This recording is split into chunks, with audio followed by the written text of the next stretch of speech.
Queridos, eu quero compartilhar a palavra de Deus com vocês. Nós não vamos ler todo o trecho bíblico que nós vamos utilizar aqui, porções dele, mas nós vamos ler durante a mensagem, tá? Que está em Mateus, capítulo 2 de Mateus. Então nós vamos ter a projeção aqui, você também acompanhe na sua Bíblia, no capítulo 2 de Mateus.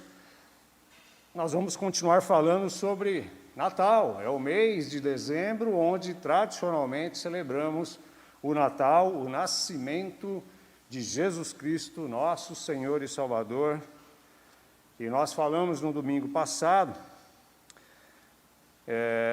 e também nas lives e no culto anterior, que como nós celebramos durante o mês de dezembro o Natal, o nascimento de Jesus, o Messias prometido e esperado por muitos, nós íamos dedicar os outros domingos, cultos também para falar sobre o Natal, né? Nós falamos no domingo passado, no culto passado, que Deus deu a promessa do Salvador, conforme nós compartilhamos, e essa promessa do Natal já está registrada lá em Gênesis, capítulo 3, versículo 15, quando a narrativa bíblica, quando Deus fala com a mulher e se dirige à serpente, como nós falamos aqui, a saber, Satanás, né? Falando sobre aquela animosidade, inimizade que há entre a descendência da serpente, de Satanás, e a descendência da mulher. E nós falamos aqui que quando a palavra de Deus ela se refere à semente da mulher, à descendência da mulher, nós já temos aqui Deus nos prometendo, dando a promessa, se referindo ao primeiro Natal, já em Gênesis, lá no Éden, acerca do Messias prometido, do Redentor, o Senhor e Salvador, de quem nós recebemos perdão e salvação e vida eterna. A semente da mulher, o descendente da mulher, é um apontamento ao Messias, a Cristo Jesus, o Senhor. Nós já temos essa referência ao Natal aqui no Éden, né? Depois dessa promessa, e quando é a semente da mulher, ou seja, só Jesus veio ao mundo da semente da mulher, e não teve a semente do homem, a cooperação, a ação do homem nessa concepção, somente da mulher, somente de Maria, o nascimento de Jesus e a sua concepção sobrenatural, por obra do Espírito Santo de Deus. Por isso que a palavra de Deus se refere à semente da mulher e a obra sobrenatural do Espírito Santo de Deus sobre a vida de Maria, concepção sobrenatural de Cristo Jesus. Depois que Deus fez essa promessa do Natal, o envio de Cristo Jesus, o Salvador, ele se revelou de forma progressiva em toda a Escritura, revelando para nós, na história humana, verdades acerca da vinda do Rei dos Reis, do Senhor dos Senhores, que haveria de vir. E Deus revelou isso através dos patriarcas, né? Em Abraão, Isaque e Jacó. Esse último, por último, Jacó, ele teve 12 filhos, as 12 tribos, né? Um deles, dos filhos de Jacó, foi Judá. E dessa tribo, da tribo de Judá, viria o rei Davi. E tanto José, pai de Jesus, Maria, mãe de Jesus, tanto José e Maria, eles são descendentes de Davi, da genealogia do rei Davi. Por isso que Jesus Cristo é chamado, muitas vezes na Bíblia, de filho de Davi. Porque ele é fruto dessa linhagem humana e também divina. Ele é fruto da promessa divina de Deus ao mundo. Deus usou também os profetas, mais de 15 deles, e o último foi João Batista, já adentrando ao período do Novo Testamento. Deus usou símbolos, vários símbolos por toda a Bíblia, mas eu destaquei aqui entre eles aquele momento, o cordeiro substituto, na ocasião onde Abraão iria oferecer a vida de Isaque a Deus, um pedido que Deus fez para provar a obediência de Abraão. E então, antes do sacrifício de Isaque, Deus proveu aquele cordeiro substituto, já apontando para o cordeiro substituto, substituindo todo aquele sistema de sacrifícios aceitáveis a Deus no Antigo Testamento. Esse é um símbolo, o cordeiro ali que já apontava para o cordeiro perfeito, o sacrifício perfeito e definitivo de Cristo Jesus, símbolos. O maná do deserto vindo do céu, que é símbolo do pão da vida. Jesus mesmo falou, eu sou o pão da vida. Símbolos. E esses símbolos, embora eram imperfeitos, eles apontavam por todo o Antigo Testamento, por toda a história do povo de Deus de Israel. Esses símbolos, embora sendo imperfeitos, eles apontavam para aquele que é perfeito, a saber, Jesus Cristo, que haveria de vir, o Messias prometido. E como eu falei, toda a história de Israel foi a preparação para a chegada de Cristo Jesus, não é? Enfim, queridos, nós estamos falando tudo isso porque a cada tempo que passa, a cada ano que passa, nós vemos que a mensagem do Natal está cada vez mais esvaziada do personagem principal, que é Cristo Jesus. A cada tempo, a cada ano que passa, a mensagem do Natal está sendo esvaziada do personagem principal, que é Jesus Cristo. Não sei se vocês repararam, se vocês viram, receberam, mas circulam alguns cartões de final de ano, né? Cartões, sejam eles impressos ou digitais, né? Que a gente recebe às vezes por e-mail, mas desejando boas festas. Apenas isso. Cadê o Feliz Natal? Alguns panfletos, alguns cartazes digitais ou impressos, boas festas. Cadê o Feliz Natal? Olha para vocês verem a que ponto as coisas já há algum tempo, né, bons anos para cá, até o pretenso substituto de Jesus no Natal, que é o Papai Noel, ele já foi descaracterizado. Ele já foi descaracterizado do original. Diz a tradição, segundo a tradição, a figura do Papai Noel começou a existir na pessoa de São Nicolau, que foi um bispo de Mira, um lugar na Ásia Menor, isso lá no século IV a.C. Esse São Nicolau, ele, segundo a tradição, ele era um homem amoroso, bondoso, piedoso, que gostava muito de crianças, principalmente das crianças mais pobres, a quem ele dava muitos presentes. Mas já de algum tempo, um bom tempo para cá, até o Papai Noel foi descaracterizado, segundo a tradição. Ele passou a ser uma criação mercantil, desse comércio voraz, dos nossos tempos. Ele passou a ser garoto propaganda moderno do Natal. Ele antes, na pessoa, segundo a tradição de São Nicolau, dava presentes. E agora ele ajuda a vender presentes. Pois é. Portanto, queridos, é preciso devolver ao Natal o seu verdadeiro dono, que é Cristo Jesus, e seu nascimento, o cumprimento da promessa, o Messias prometido, o Salvador do mundo.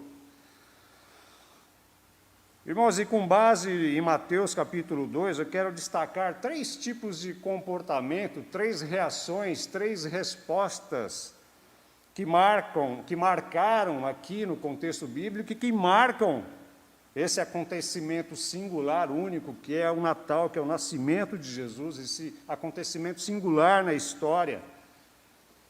3 respostas, 3 reações, 3 atitudes.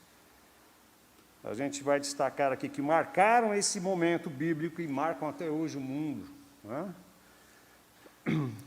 E a gente vai ver que o nascimento de Jesus, ele não foi e não é recebido da mesma forma. Ele não é recebido por todos da mesma maneira. Não. Há reações diferentes, há respostas diferentes ao Natal. Primeira delas, em Mateus 2, primeira reação, primeira resposta ao Natal, uma atitude, uma reação de oposição. Olha só o que diz Mateus capítulo 2, o versículo 3, o Fê vai me ajudar, e depois a gente vai avançar em outros, Fê. Eu vou ler e você acompanha. Olha só, primeira reação, primeira resposta ao Natal, de acordo com Mateus 2, e que hoje também acontece, uma atitude de oposição ao nascimento de Jesus Cristo. Ao ouvir isso que a notícia que magos, sábios, vieram do Oriente até Jerusalém e estavam sendo guiados, conduzidos por uma estrela, para irem até Belém e conhecerem o menino Jesus, o rei Jesus.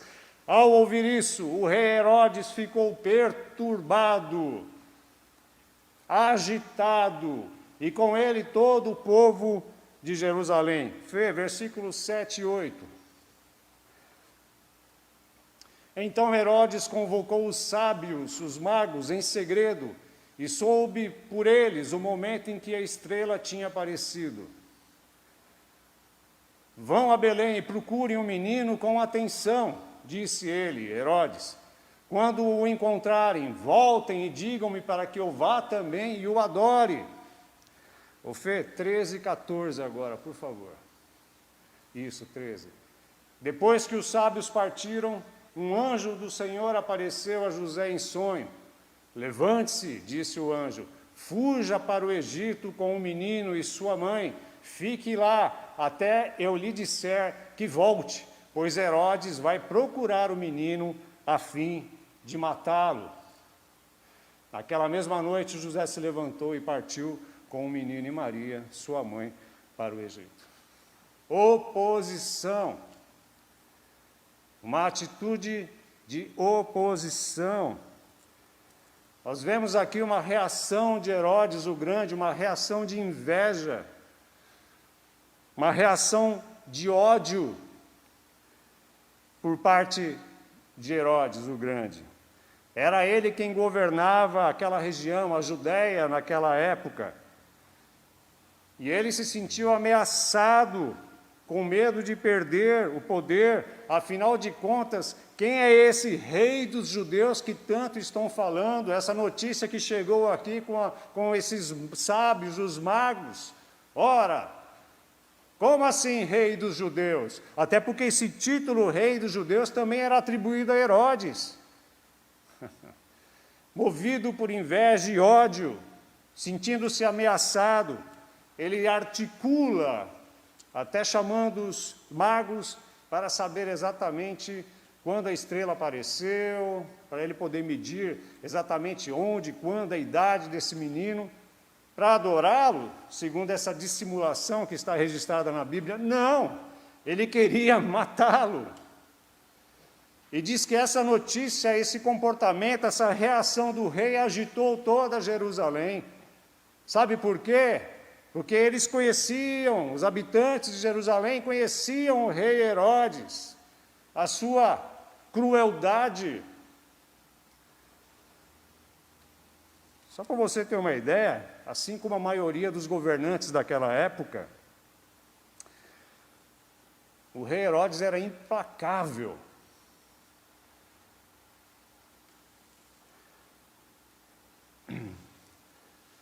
Ele era implacável com quem ameaçava o seu governo, com quem ameaçava a sua soberania.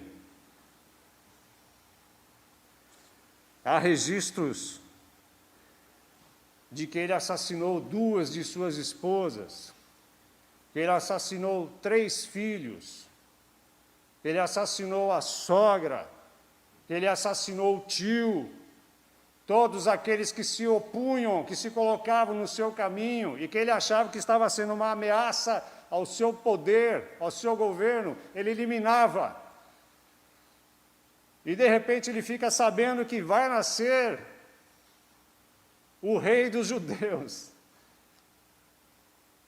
Jerusalém ficou perturbada, agitada com essa notícia, porque sabiam que ele era implacável com quem o ameaçava.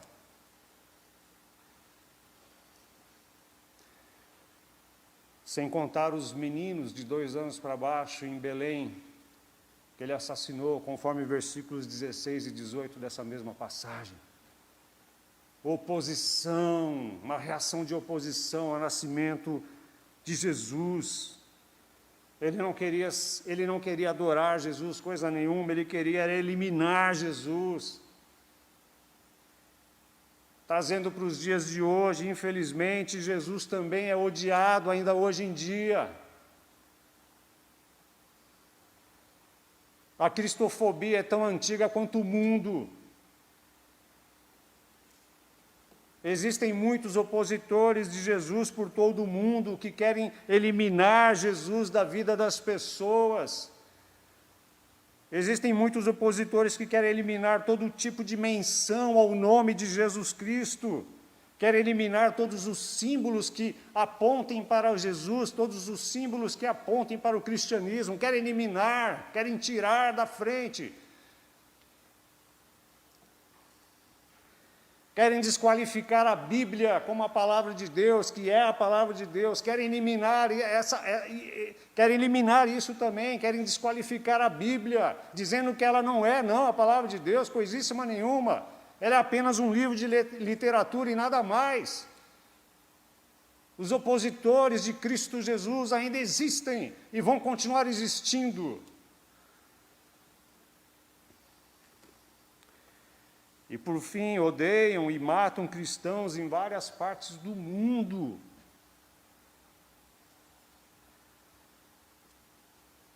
Pois é. E quando eles fazem isso, queridos, com ódio, é porque eles odeiam Jesus. Jesus mesmo falou isso em João, capítulo 15, versículo 18, falando para os seus discípulos, olha, o mundo os odeia, mas saibam que ele os odeia porque eles me odiaram primeiro.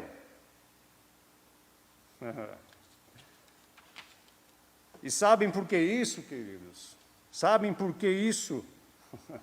Porque Jesus Cristo está vivo, porque Jesus vive. É por isso que há oposição, é por isso que há muitos que o odeiam, é porque ele está vivo, porque se ele estivesse morto, ele já estava esquecido, ninguém iria se importar com ele, mas ele está vivo e por isso há oposição, se incomodam com ele, se incomodam com o cristianismo, porque Jesus está vivo.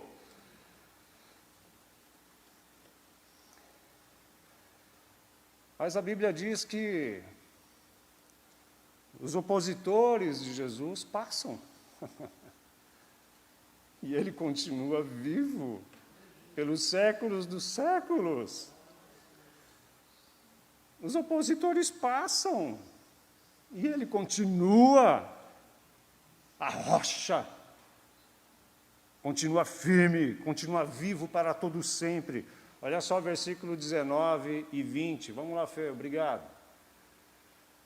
Quando Herodes morreu, um anjo do Senhor apareceu em sonho a José no Egito.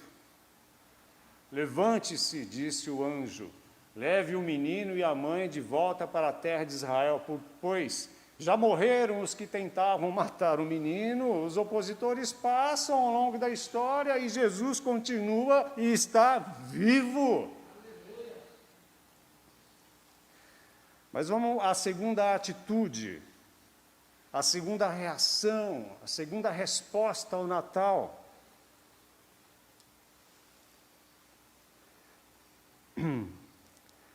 É a frieza e a indiferença. A frieza e a indiferença. Mateus capítulo 2, versículo 4 e 6. Fê, por favor, 4 até o 6. Obrigado, Fê. Então Herodes, ele reuniu os principais sacerdotes, a NVI e a Almeida Revista Atualizada, diz que ele reuniu todos os sacerdotes e mestres da lei, todo o sinédrio, toda a estrutura eclesiástica religiosa dos judeus. Herodes reuniu todos, e lhes perguntou: onde nascerá o Cristo? E eles responderam: em Belém da Judéia, pois assim escreveu o profeta. E você, Belém, na terra de Judá, não é a menor entre as principais cidades de Judá?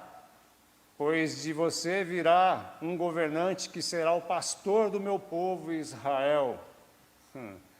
Eles, conhecedores da palavra de Deus, da lei, do Pentateuco, escribas, mestres da lei, sacerdotes, que conheciam toda a palavra, falaram para Herodes: olha, de Belém.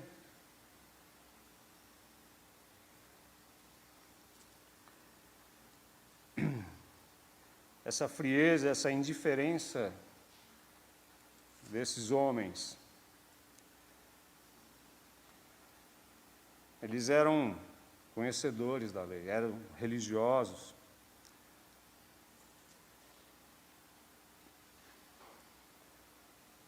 E a gente vê por todo o Novo Testamento, infelizmente, os saduceus, fariseus, muitas vezes foram os grandes opositores também de Cristo Jesus. Jesus travava vários embates com eles, porque eles o rejeitavam como filho de Deus, o rejeitavam os seus ensinos.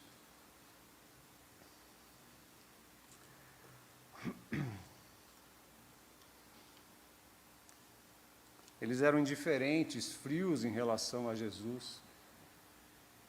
Frios em relação ao nascimento do Rei dos Reis, o Rei dos Judeus.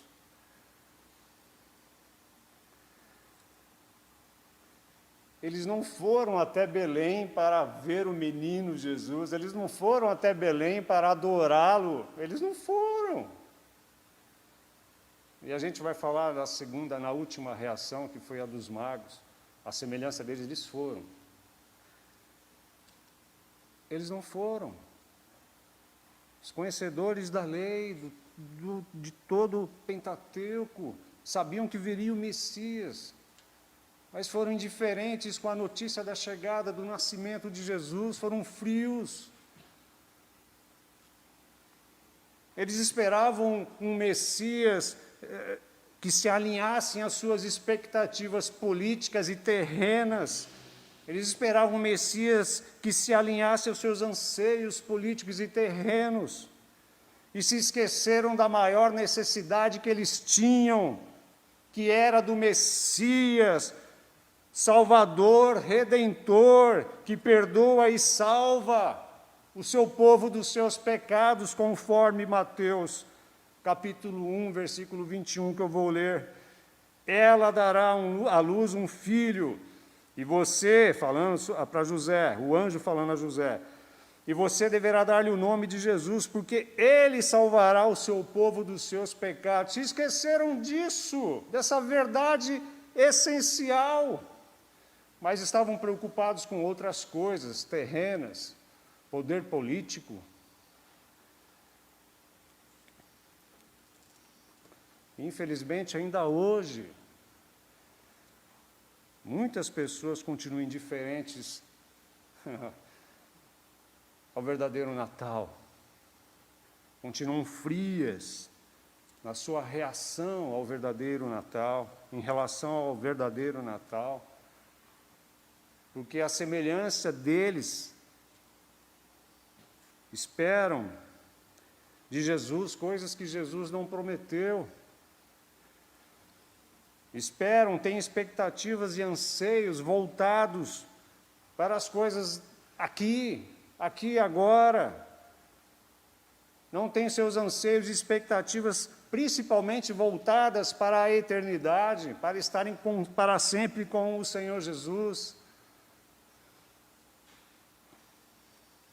Como nós ouvimos aqui hoje na live da IBD de manhã, e o que a Lu reforçou aqui, a Bíblia, a palavra de Deus, nos prepara para a vida e nos conduz para a eternidade. Nos alimenta com essas verdades da palavra de Deus. Mas eles estavam focados em outra coisa. Muita gente ainda hoje no mundo está preocupada e voltado para as outras coisas, outras expectativas, outros anseios. Querem ser plenamente felizes aqui neste mundo cheio de dores. E assim se tornam indiferentes em relação a Cristo Jesus, em relação ao Natal, e em relação ao propósito de Deus para as suas vidas. Que Deus restaure em nós, que Deus restaure naqueles que estão indiferentes com Jesus, a alegria da salvação que temos nele, e uma vida cheia de propósito que temos nele. Que Deus nos livre da indiferença em relação a Cristo e em relação ao Natal. Essa foi a segunda reação que nós vimos, a segunda resposta ao Natal que nós vimos aqui, e que se contrapondo a todas elas, nós vemos a terceira. A terceira reação, a terceira resposta, que foi a aceitação e a celebração do Natal. Conforme Mateus capítulo 2, nós vamos ler do 1 ao 2. Vamos lá, Fê? Mateus 2, 1, 2.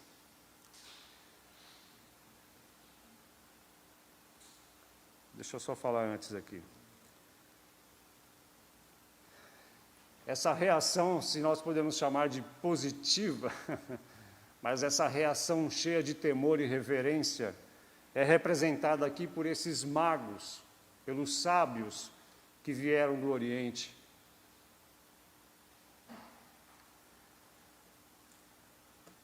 Totalmente uma reação, uma resposta ao Natal, ao anúncio do Natal, totalmente diferentes das duas respostas, as duas reações anteriores, de Herodes e dos religiosos indiferentes, frios.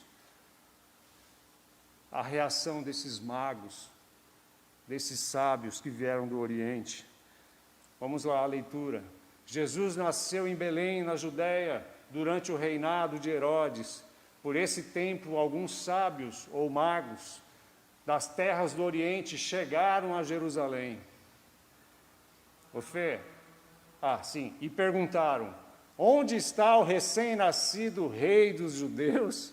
Vimos a sua estrela no Oriente e viemos adorá-lo.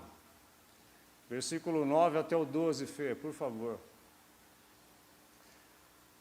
Já é o outro momento. Após a conversa com o rei, os sábios seguiram seu caminho, guiados pela estrela que tinham visto no Oriente. Ela ia diante deles, até que parou acima do lugar onde o menino estava. E quando viram a estrela, ficaram muito alegres.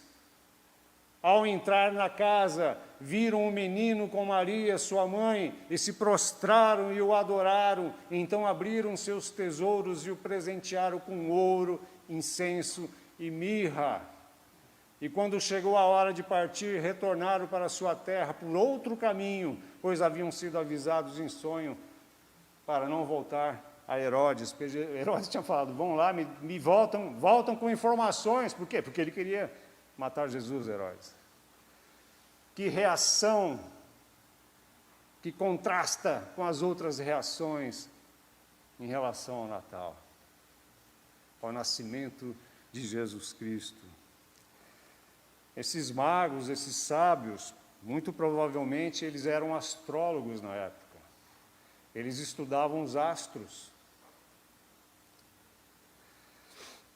E por isso não é de se estranhar que Deus usou aquilo que eles conheciam, que era uma estrela, para conduzi-los, guiá-los até Belém. Primeiro até Jerusalém e depois até Belém. E nós temos aqui alguns contrastes, né? Os líderes religiosos da época, quando Herodes os chamou, os saduceus, os fariseus, os escribas, os mestres da lei, eles estavam a mais ou menos 8 quilômetros de Belém, Jerusalém, Belém, mais ou menos 8 quilômetros, perto, relativamente perto. E esses magos, esses sábios estavam no Oriente. Segundo alguns estudiosos, era na região mais ou menos ali da Pérsia. É longe, muito longe. Meses de viagem, superando dificuldades as mais adversas. Mas eles suportaram todas elas, vieram conduzidos pela estrela que Deus havia enviado para conduzi-los, para conhecerem o Rei dos Reis, Senhor dos Senhores. Enquanto os religiosos da época ficaram ali, a 8 quilômetros, nem se importaram, nem quiseram descer até Belém, para se certificarem dessa verdade.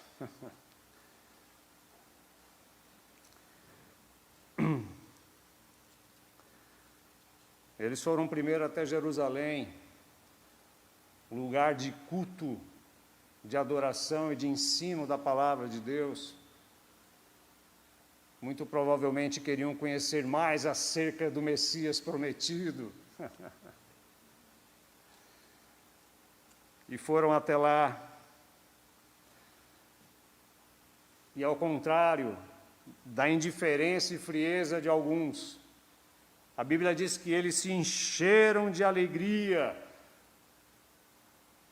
quando a estrela, e a Bíblia diz que eles disseram para Herodes que viram a sua estrela. Nós vimos a sua estrela. A sua de quem? De Jesus. A estrela da manhã, Jesus Cristo. E quando eles viram que a estrela parou em cima, acima do lugar onde estava Jesus, já nascido, eles se encheram de alegria. Chegamos, encontramos o Rei dos Reis, encontramos o Messias prometido, e se encheram de alegria. Não tem como ficar indiferente, quando nós temos um encontro com Jesus. Nosso coração se alegra, ficamos alegres, felizes. Um sentimento maravilhoso, glorioso, da presença de Cristo Jesus em nós. Eles ficaram felizes, alegres.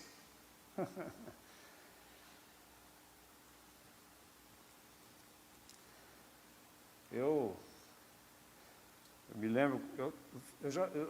lembro de ter ouvido, o pastor Francisco uma vez falou que quando ele aceitou Jesus, ele ficou tão feliz, tão alegre, que ele, quando estava indo embora, ele falou: olha, eu estava tão feliz e alegre, porque encontrei o meu Salvador, que eu tinha vontade de abraçar até os postes na rua.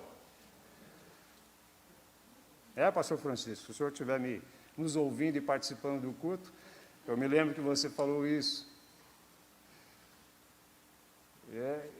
Eu me lembro que quando também aceitei Jesus, recebi Jesus em minha vida, eu não me continha. Às vezes eu estava trabalhando, eu descia, ia até a loja, ia no meio dos corredores ali, sozinho, ficava ali orando, louvando a Deus sozinho. Uma alegria que não cabia dentro do peito. Eu creio que vocês também sentiram isso e sentem, eu creio. E a Bíblia diz que ao entrarem na casa, presta atenção, que a Bíblia diz que eles entraram aonde? Na estrebaria? Não. Entraram na casa. Jesus não estava mais com José e Maria na estrebaria. Não estava mais na manjedoura, ele estava em casa. Isso significa que já havia passado Provavelmente mais de um ano que Jesus tinha nascido. A tradição coloca algumas coisas, por exemplo, os 3 reis magos. Nós não sabemos se são 3, a Bíblia não fala que são 3. Cita os reis, os magos. A associação com 3 é porque eles presentearam Jesus com ouro, incenso e mirra. São 3 presentes, mas isso não quer dizer que são 3 reis magos. Primeiro que eles não eram reis também, né? Eram magos, sábios. Então não são 3, a Bíblia não fala que são 3. Não falam que são reis. E não fala também que Jesus ainda estava na manjedoura, na estrebaria, junto com os animais. Jesus já estava em casa. Volta lá no versículo 2, Fê, 1 e 2. Não, acho que é aí mesmo, no 9 ao 12, por favor. Obrigado, Fê. Passa mais um. Mais um. Ao entrar aonde? Na casa. E qual foi a atitude deles? Se prostraram e adoraram Jesus, o Senhor, o Salvador, com o coração cheio de alegria. Eles não adoraram a estrela, não. Adoraram o Rei dos Reis.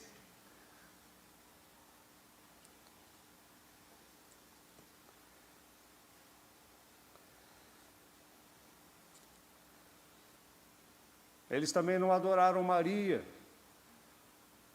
Adoraram Jesus, o Rei dos Reis, Maria, mulher escolhida por Deus, piedosa, honrada, bem-aventurada entre as mulheres. Eles adoraram Jesus.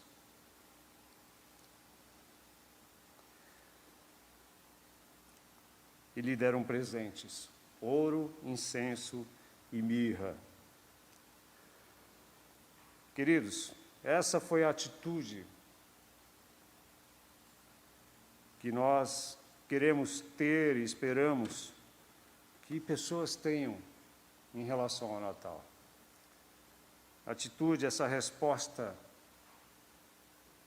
de temor, de reverência, de reconhecimento de que Jesus Cristo nasceu, o Salvador nasceu, o Rei dos Reis nasceu, o Senhor dos Senhores nasceu, aquele que nasceu, aquele que viveu entre nós, morreu numa cruz, no nosso lugar, para pagar o preço dos nossos pecados, mas ressuscitou e vivo está e reina para todos sempre. Amém.